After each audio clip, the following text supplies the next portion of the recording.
the voice memo she forgot to delete. The first time I heard his name, it was whispered by my phone.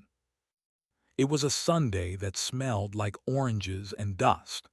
I had stripped the bed and pulled the sheets into a hopeful sail over my shoulder. The sun made a square on the bedroom floor, and the square was not large enough for everything it had to prove. When I lifted her pillow, her phone slid toward me and woke like a guilty animal, lit by a notification I wasn't meant to see. New voice memo, 2:11 a.m. There was a gray headphone icon and the title she'd typed at some hour that forgives more than it should.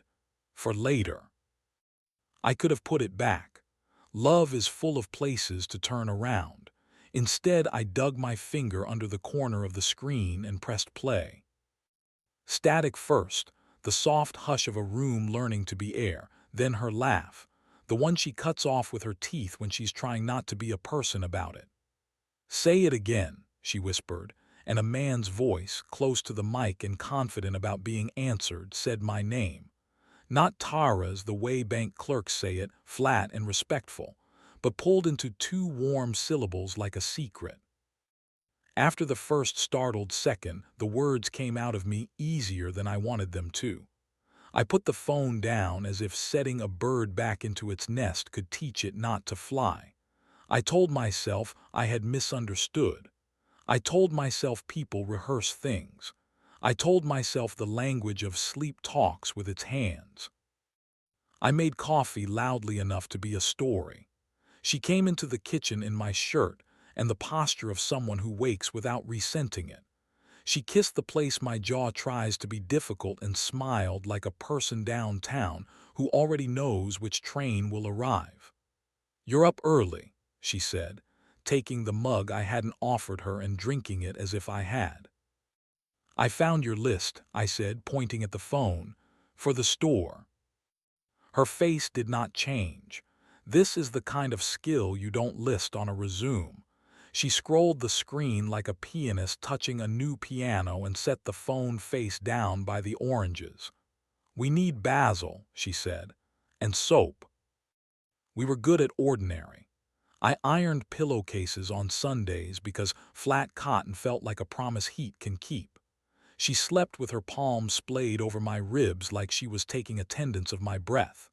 Our balcony forgave being too narrow for two chairs by letting us take turns and calling it choreography. When rain came late, we cracked the window and let the city wash its face while we washed each other's. Her knee hooked behind my thigh with a sailor's confidence. My mouth found that nickel-bright coin beneath her collarbone where breath confesses it wants to be flame. In the mornings, our apartment smelled like basil, dust, and the future being patient. The voice memo was not patient. I waited until she went to shower. She'd started doing it in the dark and telling the mirror she had a migraine, and then I pressed play again. The hiss of the room, the laugh. My name folded. Then another word, gentle as a hand tugging a sleeve. "Stay." The memo was 21 seconds long. If you had asked me, I would have guessed a lifetime. There are clues that belong to the same family even if they don't share a last name. The first had been a scarf she never wore before, gray with a red stitch at the edge, folded like a seminar had taught it how. Then the dinners where she smiled with her lips and not her teeth. Then a candle box under the sofa with a French label that pretended to be the moon. Lune salée, salted light, expensive at saying what it felt like. Then the two-note alert her phone learned at 12:06 and 12:11 and 12:18, a chime like a doorbell for a smaller house. "London," she'd said, thumb already moving. "Their morning keeps stepping on my midnight." Evidence is a hobby for men who are trying not to be brave. I started a folder and called it weather because I wanted to pretend I was measuring air. The scarf, the candle, the voice memo, a matchbook with harbor line in an elegant serif, a jacket shoulder in my doorway that had learned straight lines from geometry. I told myself I was making a map. I told myself maps are what you give people you love so they don't get lost. She was teaching a watercolor class twice a week at a studio near the river. The paintings in our apartment started to loosen at the edges, vases becoming weather, city blocks dissolving into permission. "It's all wash and lift," she said once when I asked what good blue water does for a person. "You lay it down and then you take only what you mean to show." She was talking about paper. She was not. I went a harbor line on a Wednesday for air, which is what men say when they want architecture to confess. The lobby smelled like time and polished decisions. The elevators learned arithmetic, 1, 7, 1 again, for people who mistake altitude for absolution. At the bar, a man's jawline practiced being anonymous. He wore a slate jacket with shoulders that told on him. When the bartender asked a question, he lifted 2 fingers, a small blessing, and something clear arrived. He did not wear a ring. His mouth held the ghost of a smile like a curtain you can see light through if you don't blink. I drank the cheapest beer the room rescented and tipped like apology. The bartender did not have time to forgive me. In the studio where she taught, the windows were tall and believed in themselves. Students sat with the posture of people trying not to be embarrassed by paper. The light that landed in the room made everything honest even if it didn't want to be. When she came around behind the easels and took someone's wrist to show them where water ends and sky begins, strangers let her. She held them like you hold a lake, firm enough to stop drifting, soft enough to not scare the light away. That night in bed, she crossed her knee behind my thigh and guided my hand beneath her shirt. The city dimmed like a good audience. After, while her breath counted itself back into the world, she watched the ceiling like it had subtitles. "I missed you," she said into the space between us, and I believed her because I wanted to.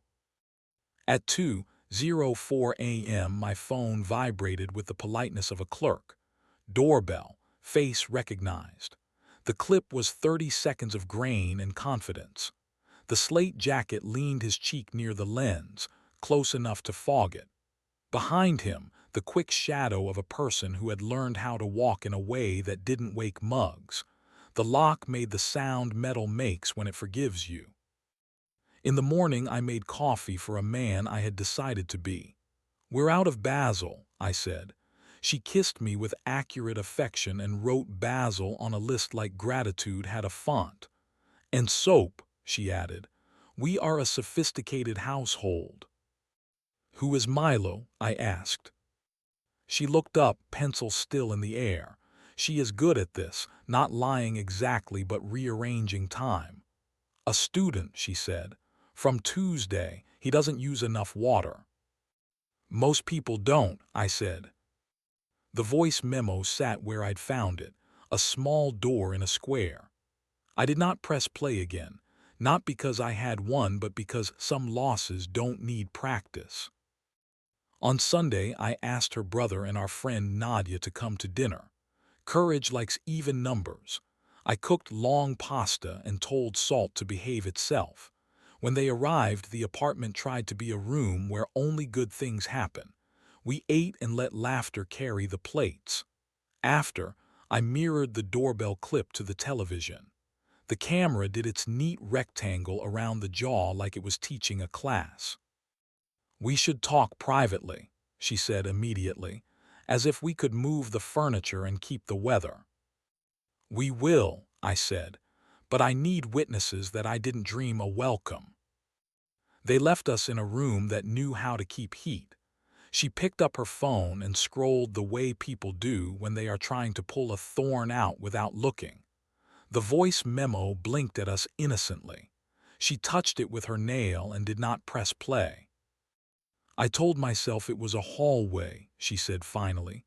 "Somewhere I could stand without a tour guide. I liked the echo." "Is he married?" I asked, because bureaucracy is a coping mechanism. "Separating," she said.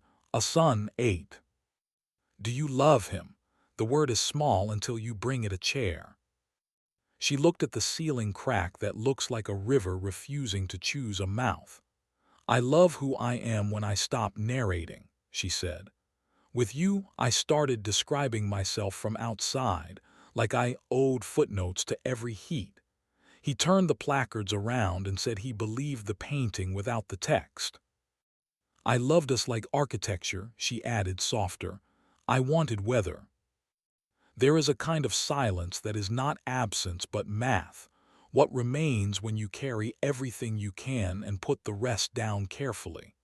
I nodded like a translator and said, "We're going to separate." She nodded too. The hinge between her collarbones loosened in relief I tried not to name. "Do you want me to go now?" she asked. "I want the door to forget his face," I said. "Pick a door, I'll take the other." Leaving looks fast in photographs and slow in houses. She took the hoodie, the charger that fits everything, and the scent that had trained the corners to behave. She left the cufflinks milky eye and the candle that pretended to be the moon and the voice memo that had learned my name from someone else's mouth. At the threshold, she lifted her hand toward my wrist, the old code, thumb to the thin place, and changed her mind midair. The absence of contact left a better mark than touch would have. I was happy, she said, and greedy and afraid and sorry. You were alive, I said, so am I. There is paperwork for love if you want there to be. I went to a lawyer whose office smells like old rain and problem solving. She asked if I wanted an outcome or a scene. Outcome, I said, surprising the organ that budgets for drama. Good, she said, and gave me a list that felt like a staircase you can climb with your eyes closed. After the stamp that made it true in the courthouse way, I came home to teach the apartment its new tricks. I changed the doorbell to manual, taught it to stop applauding strangers. I opened the windows and let honest cold move through the rooms until the curtains forgot about Lune Saleh. I unstarred every name in the car but mine. I put 2 chairs on the too narrow balcony and let one be empty without telling a story about who it belonged to. One night, because endings itch, I pressed play on the voice memo. The hiss, the laugh, my name folded. Then stay, the way a person says it when they are not asking you, they are reminding themselves how to leave. I deleted it. The phone flashed its small righteousness and went quiet. I learned to make bread badly and on purpose. The apartment smelled like warm flour and the good kind of failure. I burned basil once and the kitchen forgave me. I ironed pillowcases on Sunday because I am not a different animal in every season.